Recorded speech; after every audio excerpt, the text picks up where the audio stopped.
18절로 25절까지의 말씀을 같이 교독하시겠습니다.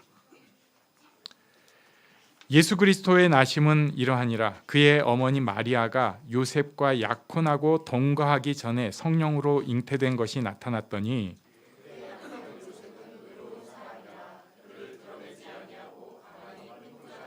이 일을 생각할 때 주의 사자가 현몽하여 이르되 다윗의 자손 요셉아, 네 아내 마리아 데려오기를 무서워하지 말라. 그에게 잉태된 자는 성령으로 된 것이라.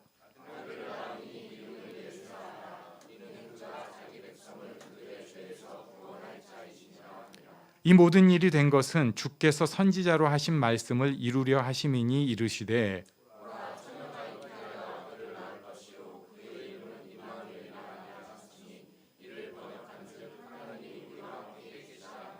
요셉이 잠에서 깨어 일어나 주의 사자의 분부대로 행하여 그의 아내를 데려왔으나 낳기까지 동침하지 아니하더니 나음의 이름을 예수라 하니라. 아멘. 저는 주로 성경 말씀을 볼 때 조금 뭐랄까요, 변호 그리고 믿지 않는 사람의 입장에서도 볼 수 있는 접근법을 좀 선호하는 편입니다. 그래야지 더 재미도 있고 좋습니다. 많은 요거의 약점이 있어요. 성경에 있는 정말 굵은 진리들을 자꾸 의심하고 고민만 하기 시작하면은 이게 눈이 가리워지거나 아니면 너무 굵고 큰 건데 그 장님이 코끼리 만든다고 표현하잖아요. 그것처럼 그거를 놓치는 경우가 있어요. 디테일은 오히려 잡을 수 있고 설득력도 가질 수가 있지만 성경에서 진짜 중요한 거, 요거를 먼저 우리가 전제를 하는 것이 이제 믿음이라고 하는 것이고, 그 믿음을 가지고 성경에 접근하는 것이 성경을 훨씬 깊고 넓고 크게 볼 수 있는 방법입니다. 그래서 오늘은 그 전제를 제가 두 가지를 준비를 했어요. 일단 하나님은 어떤 분이신가, 우리는 하나님을 어떻게 알아가야 하는가에 대한 전제인데, 이게 요한일서 4장 7절과 8절 말씀입니다. 우리 한번 같이 읽겠습니다. 시작. 사랑하는 자들아, 우리가 서로 사랑하자. 사랑은 하나님께 속한 것이니 사랑하는 자마다 하나님으로부터 나서 하나님을 알고 사랑하지 아니하는 자는 하나님을 알지 못하나니 이는 하나님은 사랑이심이라. 아멘. 이는 하나님은 사랑이심이라. 이 말씀은 주로 우리가 주변에 사랑을 베풀라는 것을 강조할 때 쓰는 말씀이에요. 그런 의미에서 옆에 계신 분에게 사랑합니다 이렇게 말씀해 주시겠어요? 사랑합니다. 네. 멋쩍지만 사랑합니다. 이게 자꾸 입에 붙어야 되는데 되게 어려워요. 그런데 이 말씀 다시 한번 잘 보면은요, 그것도 있지만 하나님이 사랑이시라는 것을 굉장히 강조하고 있습니다. 하나님은 분명히 여러 각도로 설명을 할 수 있어요. 하나님의 능력 알고 있니? 그 능력은 상상 그 이상이야. 뭐 나는 정말 깜짝 놀랐지 뭐야 할 그 능력이에요, 진짜. 그리고 엄위로우신, 그러니까 좀 무섭기도 한 분이죠. 이것을 두렵다 이렇게 표현을 해서 경건이라는 말로 쓰기도 합니다. 그런데 하나님을 아는 가장 기본적이고 가장 굵은 주제는 하나님은 사랑이시라는 거예요. 그래서 성경을 통해서 어떤 일이 일어나는 걸 볼 때 하나님이 사랑하신다라는 믿음으로 성경을 볼 때 성경이 더 제대로 보이기 시작합니다. 물론 이게 좀 어려울 때가 있어요. 이게 왜 그러냐면요, 이제 우리 애기들, 꼬맹이들이 엄마 아빠가 자기를 사랑하는 거를 알잖아요. 근데 아빠가 으르렁 하면은 애들이 막 울어요. 아빠가 자기를 사랑하는 건 알지만 그 순간에 으르렁에 막 자기가 어쩔 줄 모르는 거예요. 성경을 볼 때도 하나님이 사랑이신 것을 알고 있는데 그 본문이 좀 으르렁이거나 심판에 대한 내용이 나오면 우리가 그 순간 아기처럼 싫어, 미워, 이게 뭐야 이렇게 되는 경향이 있죠. 그런데 언제까지 그렇게 살겠어요?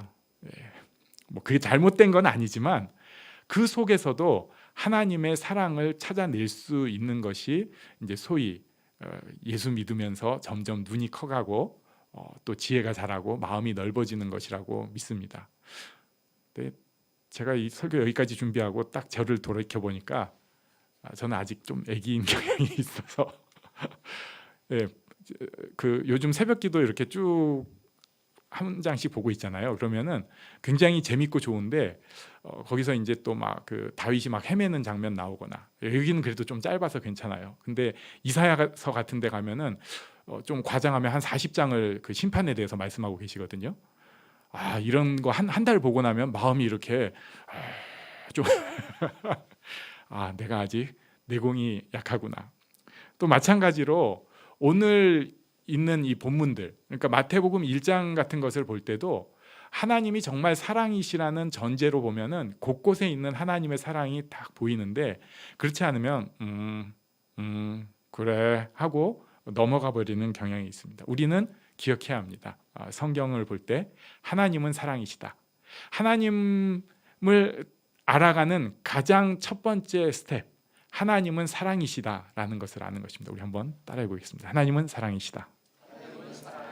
네, 이렇게 성경을 보는 복된 우리가 되기를 바랍니다. 두 번째는요, 이게 또 좀 신기한 얘기인데 요한복음 5장 39절입니다. 우리 한번 같이 읽겠습니다. 시작. 너희가 성경에서 영생을 얻는 줄 생각하고 성경을 연구하거니와 이 성경이 곧 내게 대하여 증언하는 것이니라. 아멘. 이 성경이 곧 예수님에 대하여, 이 성경이 곧 그리스도에 대하여 증언하는 것이다. 예수님께서 알려주신 말씀이에요. 그러니까 성경은 분명히 이렇게 읽을 수도 있어요. 나에게 하실 말씀이 있어, 성경을 통해서. 그래서 이 성경이 나에 대한 이야기가 됩니다. 이거는 좋은 자세예요, 분명히. 왜냐하면은 남 얘기가 아니고 여기에 다윗이 막 헤매고 다니는 걸 볼 때 나를 비춰볼 수 있고, 또 어떤 축복의 말씀을 주실 때 그게 내 거 이렇게 할 수 있고, 또 뭔가 경고를 하실 때 나에게 주시는 경고야 이렇게 하는 것은 분명히 성경을 생동감 있고 정확하게 받아들이는 자세이지만, 근본적으로 이 성경은 예수님에 대한 책입니다. 그래서 성경을 통해서 예수님이 어떤 분이신지를 찾아가는 거예요. 그러니까 성경을 통해서 나에 대해서 내가 뭘 찾을까만 포커스를 맞추는 게 아니라, 이 성경이 예수님에 대해서 정확하게 나는 이 구절에서 어떤 예수님을 배우는가, 나는 이 본문에서 어떤 예수님을 배우는가를 스스로 질문해보고 그 가운데 예수님을 더 깊고 넓게 찾아가는 거죠.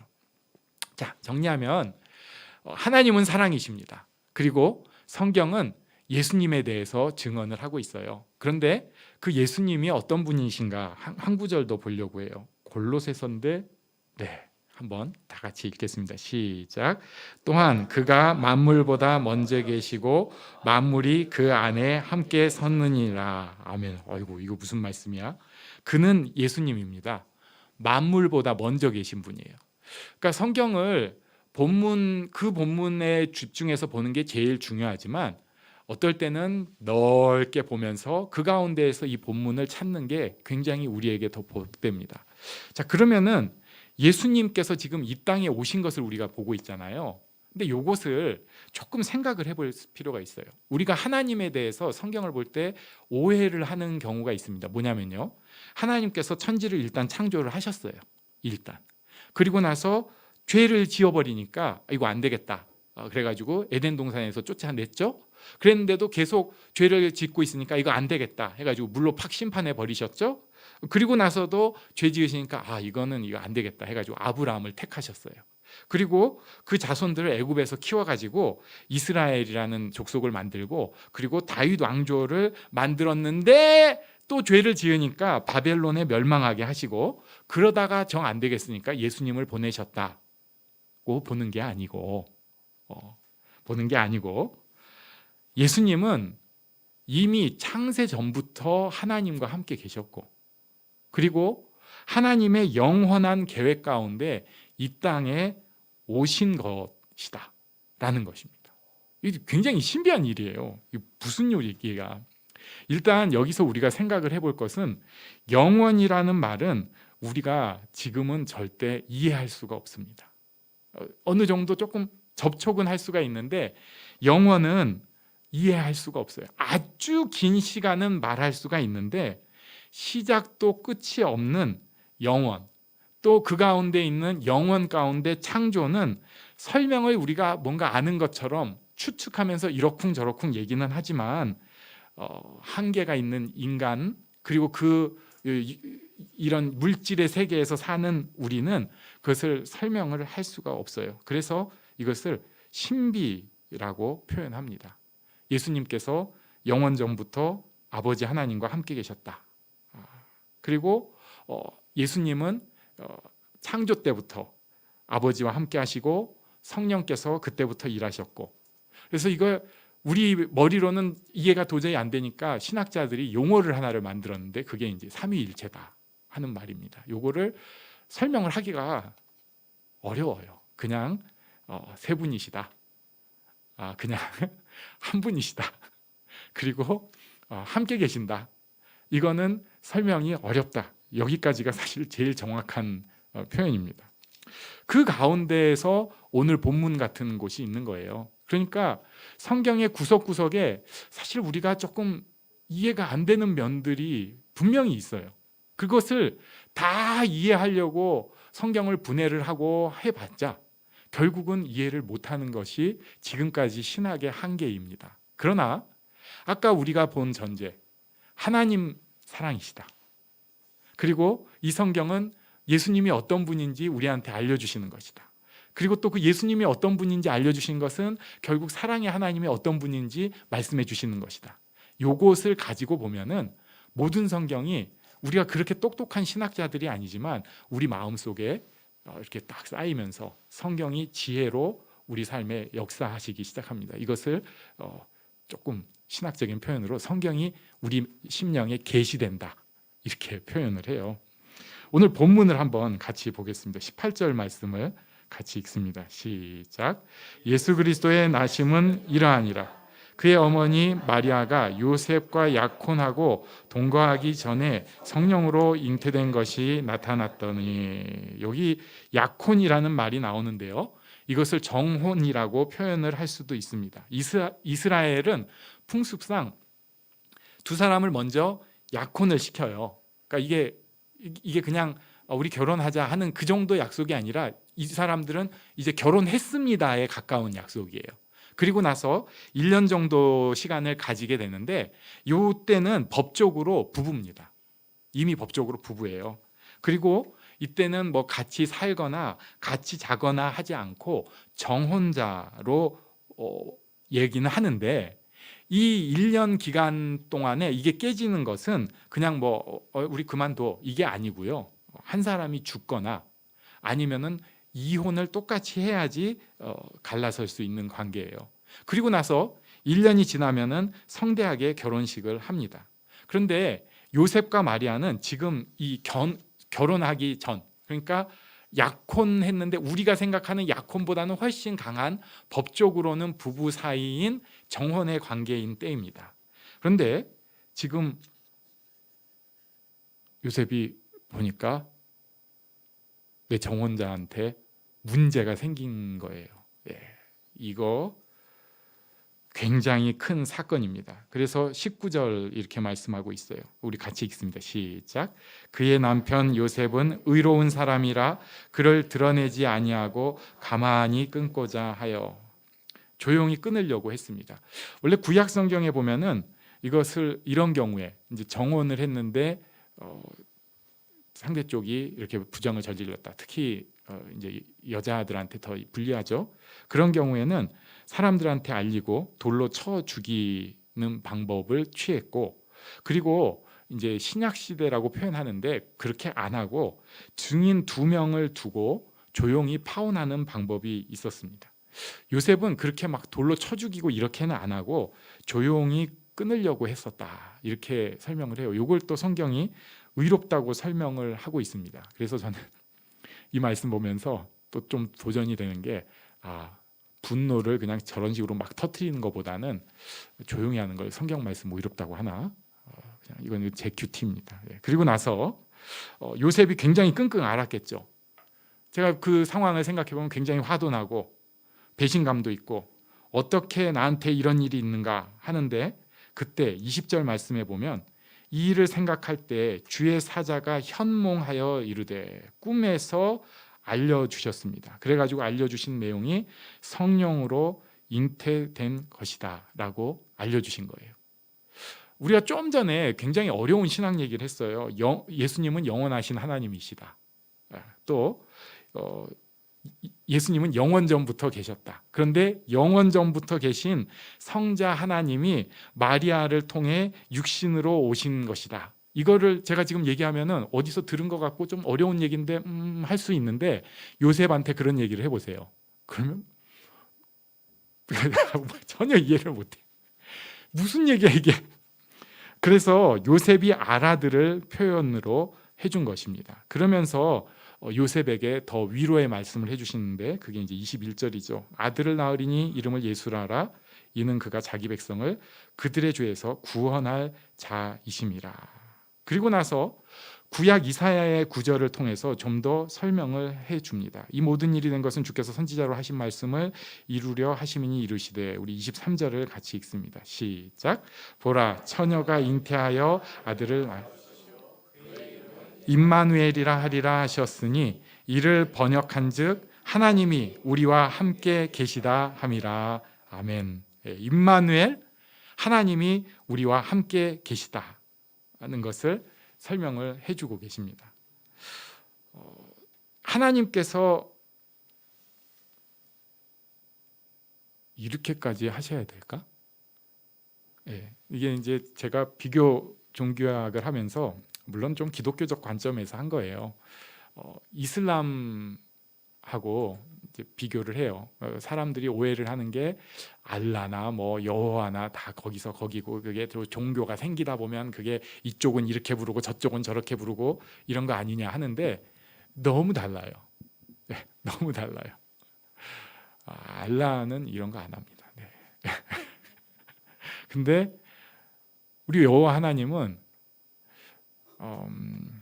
제가 이런 표현을 쓰는 건 참 외람되지만 좀 꾸질꾸질한 것까지 하시는 것 같아요. 아니 무슨 요셉한테 뭐 가서 설명 이렇게 하고 막 꿈의 현몽에서 뭐 데려와 뭐 이사야를 통해 말씀할 뭐 처녀가 나와서 잉태하고 막 이런 설명을 다 하고 앉았어요. 그런 거 없이 그냥 하면 되는 거 아니겠어요? 저도 그런 누구한테 이렇게 설명하려고 하면 잘 알아듣지도 못하는 사람한테 하려면은 막 짜증이 팍 나가지고 막 그럴 때가 많은데, 뭐 하나님이 아쉬운 게 있다고. 전능하신 하나님께서 야 이거야 들어, 안 들으려면 다 죽어, 내가 니네 살려주는 거잖아, 들어, 이렇게 하시면 될 텐데 그거를 이렇게 설명하고 저렇게 설명하고 그래요. 왜 그럴까? 일단 창세기 보면은 인간을 하나님의 형상으로 만드셨습니다. 그러니까 하나님께서는 우리를 들어 하는 저 아랫사람으로 만드신 게 아니고요, 동역자로 우리를 삼으신 거예요. 같이 교제하는 상대로 삼으신 거예요. 하나님은 저 높은 하늘에 계셔서 이것들이 제대로 하고 있나, 창조 세계로 너무 다 붙여버릴 거야, 이런 존재가 아니고요. 하나님은 처음부터 지금까지 계속해서 우리와 교제하기를 원하시는 분이라는 것입니다. 그리고 인간의 귀에 그 시기에 알아들을 수 있게 자꾸 여러 가지 방식으로 설명을 해주시는 거예요. 요셉한테도 지금 이렇게 설명을 하고 계시는 것입니다. 모든 사람들에게, 성경에 있는 모든 인물들에게 이렇게 그들의 눈높이, 그들의 귀 높이, 그들이 알고 있는 지성의 범주 안에서 하나님께서 설명을 해주고 계세요. 마찬가지로 우리에게도 지금 그렇게 설명을 하고 계십니다. 분명히 하나님께서 다 일하셔요. 모든 것은 다 하나님께서 이루시는 일인데 그렇게 안 하시고, 그 가운데 인간이 함께 일하도록 꼭 손을 뻗어주시는 거예요. 하나님께서 구원을 주시는데 그 가운데 인간이 손을 뻗게 하시는 거예요. 너 그냥 이리 와 하고 그냥 확 당겨버리면 될 텐데 굳이 기다리고 두들기고 계시는 거예요. 왜? 하나님이 사랑이시니까.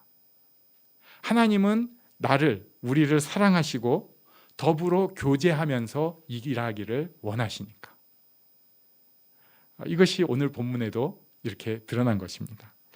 그래서 계시록 3장 20절에 사도 요한이 계시를 통해서 예수님께서 하신 말씀 너무 잘 드러나요. 우리 같이 읽겠습니다. 시작. 볼지어다 내가 문 밖에 서서 두드리노니 누구든지 내 음성을 듣고 문을 열면 내가 그에게로 들어가 그와 더불어 먹고 그는 나와 더불어 먹으리라. 아멘. 문 부수고 들어가세요. 그냥. 아니면 밖으로 확 열고 들어가세요. 뭘 두들기고 기다리고 속 터져. 하나님 방식입니다. 사랑이신 하나님께서 같이 동등한 저를 사실 부수고 들어와도 제가 뭐라고 하겠어요. 그런데 하나님께서 자기의 형상대로 지은 나와 동등하게 사랑의 교제를 하기 위해서 기다리시는 거예요. 열도록. 싫어. 나 안 해. 그러면 두세요. 내가 열 때까지 끝까지 기다리고 계십니다. 하나님의 방식입니다. 우리가 여러 가지 일들을 지금 맞고 경험하고 거기서 고통도 당하고 또 어떨 땐 되게 좋아하기도 하고 그러고 살고 있어요. 그런데 여기에 또 있는 하나님의 그 사랑, 하나님의 음성을 들을 수 있는 지혜가 필요합니다. 하나님께서 이 일을 통해서 내가 뭔가를 하기를 원하세요. 우리가 생각할 땐 그게 뭐가 그렇게 중요하냐? 이 일이 중요하지 내가 지금 뭐가 그렇게 중요하냐? 하나님은 냉정하게 내가 생각할 때 이 어마어마한 일보다 나라는 사람의 마음이 훨씬 중요하십니다. 하나님 스타일이에요. 그래서 기다리시는 거예요. 어마어마한 일들이 있는데 그 가운데서 내 마음이 지금 어디로 가고 있는가? 내가 진짜 하나님을 향한 사랑에 내가 응답을 하는가? 그 하나님의 사랑을 믿고 믿는 걸음을 걷고 있는가가 하나님의 굉장히 관심이에요. 되게 웃겨요. 생각해보면 아니 그 크신 하나님이 내가 뭐라고 그걸 기다리시냐고요. 영원한 신비입니다. 이해가 안 되는 경이로움이라고 할 수 있는 신비예요.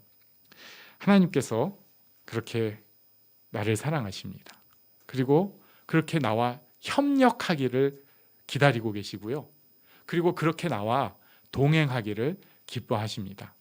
이 믿음으로 하나님 앞에 복되게 살아가는, 지혜롭게 살아가는 우리들이 되기를 바랍니다. 아멘. 우리 잠시 일어나서 기도하겠습니다.